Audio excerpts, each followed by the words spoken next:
U studiju pozdravljam magistra Ivicu Ostojića, informatičkog stručnjaka. Dobar večer, hvala vam što ste došli. Dobro večer, vama i gledate. Čak i ako ne radiš ništa kažnjivo, promatraju te i snimaju, kaže Edward Snowden, zviždač koji je razotkrio aferu. Što to znači? Znači li to da svaki naš klik mišem netko registrira i može nas kontrolirati?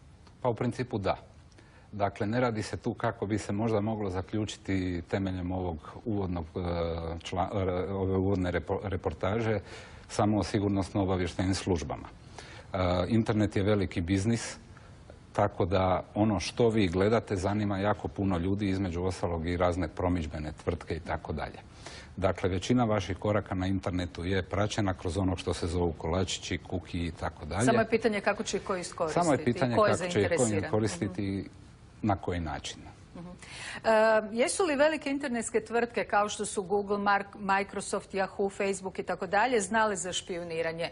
Zvuči li vam uvjerljivo njihove tvrdnje da u tome nisu sudjelovali? Pa gledajte, ukoliko je to napravljeno u sudski nalog, onda je to legitimno.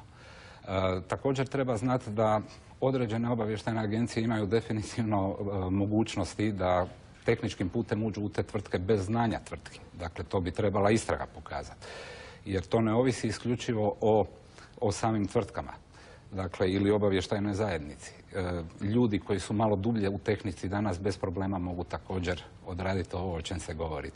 Tu je zapravo drama cijele priče. Recite mi, zvuči li ovo sve što se otkrilo ovih dana vama kao stručnjaku malo zastrašujuće? Ne.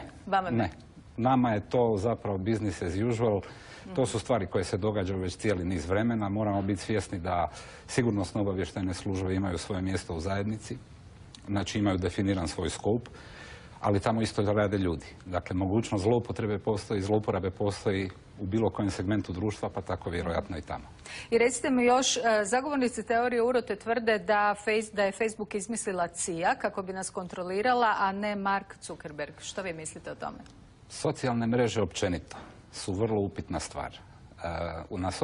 Na socijalne mreže vas niko ne tjera.